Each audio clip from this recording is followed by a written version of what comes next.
जय गुरु जी। शुक्राना गुरु जी। सारी संगत को जय गुरु जी। संगत जी, आपको एक आंटी जी का सत्संग सुनाऊंगी जिसमें उन्होंने इस बात को बताया है कि जब भी वो नवरात्रे का व्रत रखती थी और वो सोचती थी कि अगर मैं बड़े मंदिर गई तो मेरा व्रत टूट ना जाए, क्योंकि नवरात्रों के व्रत के दौरान केवल फलाहार ही करना सही है और बड़े मंदिर जाकर प्रसाद ग्रहण करना कहीं उनका व्रत तोड़ ना दे। लेकिन गुरु जी ने उन्हें समझाया कि मंदिर में प्रसाद केवल भोजन नहीं बल्कि ईश्वर का आशीर्वाद है। तो चलिए आंटी जी का सत्संग सुनाती हूँ। आंटी जी एक धार्मिक महिला थी जो हर त्योहार को श्रद्धा और भक्ति के साथ मनाती थी। नवरात्रों में वह 9 दिनों का व्रत रखती थी और माता रानी की पूजा में पूरा ध्यान लगाती थी। उन्होंने व्रत के दौरान केवल फल, दूध और पानी ग्रहण करने का नियम बना रखा था। आंटी जी के परिवार और समाज में यह मान्यता थी कि व्रत के दौरान कोई अन्न या अन्य खाद्य पदार्थ नहीं खाना चाहिए। जब भी वह मंदिर जाती तो प्रसाद खाने से मना कर देती थी। प्रसाद ग्रहण करने से मेरा व्रत टूट जाएगा, वो ऐसा सोचती थी। एक बार नवरात्रों में आंटी जी ने अपने परिवार के साथ बड़े मंदिर जाने की योजना बनाई। आंटी जी ने माता रानी से अपनी समस्याओं का समाधान मांगने का संकल्प लिया। जैसे ही आंटी जी अपने परिवार के साथ बड़े मंदिर गई, तब सेवादार अंकल ने उनको प्रसाद दिया। लेकिन आंटी जी ने सोचा, मैं प्रसाद कैसे लूंगी, यह तो अन्न है और मेरा व्रत टूट जाएगा। लेकिन वह यह बात किसी से कहने की हिम्मत नहीं कर पाई।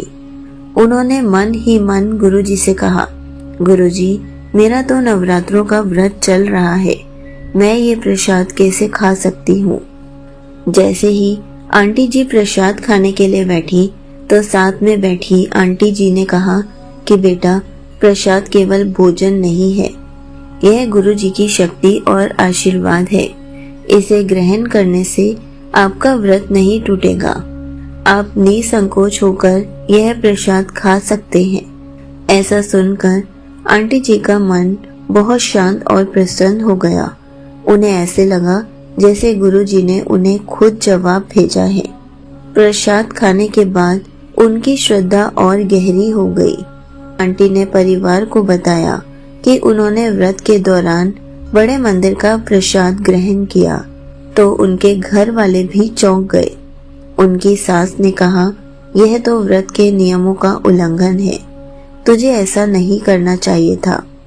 लेकिन आंटी जी ने शांति पूर्वक जवाब दिया, माँ, गुरुजी ने ही मुझे किसी आंटी जी के थ्रू जवाब भेजा था कि ये प्रसाद केवल भोजन नहीं है, यह हमारे ईश्वर का आशीर्वाद है। आंटी जी ने अपनी माँ को बताया, हमारे व्रत और उपवास का उद्देश्य भक्ति और समर्पण है। अन्न का त्याग करना उतना महत्वपूर्ण नहीं जितना कि भगवान के प्रसाद को अपनाना। मंदिर से आने के बाद आंटी जी ने गुरु जी के आगे चाय का भोग लगाया। जब उन्होंने चाय का भोग गुरु जी को अर्पित किया तो उसमें ओम का चिन्ह दिखाई दिया। उनकी आंखों में आंसू आ गए और उन्होंने महसूस किया कि गुरु जी ने उन्हें आशीर्वाद दिया है। आंटी जी ने अपने पूरे परिवार को गुरु जी के ओम दर्शन दिखाए। पूरा परिवार गुरु जी के ओम दर्शन देखकर अपने आप को ब्लेस्ड फील कर रहे थे और बहुत खुश थे। तब आंटी जी को नवरात्रों का नया अर्थ समझ में आ गया कि भक्ति का असली अर्थ क्या है। आंटी जी ने सीखा कि नवरात्रों का असली उद्देश्य भक्ति और समर्पण है। उन्होंने महसूस किया कि भगवान का प्रसाद केवल भोजन नहीं बल्कि उनकी कृपा है। उन्होंने अपने बच्चों को भी यह सिखाया कि प्रसाद को हमेशा सम्मान और श्रद्धा के साथ ग्रहण करना चाहिए। आंटी जी ने गुरु जी के इस संदेश को और अधिक लोगों तक पहुंचाने के लिए यह सत्संग शेयर किया है। आंटी जी ने नवरात्रों के दौरान ही अपने घर पर छोटा सा सत्संग किया और सबको बुलाया ताकि वो धीरे धीरे समाज से अंधविश्वास खत्म कर सके और यह बता सके कि गुरु जी का प्रसाद हम हर व्रत में खा सकते हैं, चाहे हमारा नवरात्रों का व्रत हो या हमारा कोई भी व्रत हो। यहीं पर आंटी जी का सत्संग समाप्त होता है। संगत जी, यह सत्संग से हमें यही पता चलता है कि सच्ची भक्ति में अंधविश्वास के लिए कोई जगह नहीं है। गुरुजी हमें इतना सब कुछ सिखाते हैं कि हमारे जीवन को सरल और खुशहाल कैसे बनाना है। नवरात्रों के दौरान प्रसाद ग्रहण करने को लेकर समाज में बहुत ज्यादा अंधविश्वास है।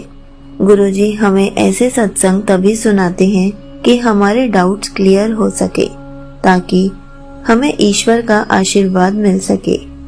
जय गुरुजी। शुक्राना गुरुजी।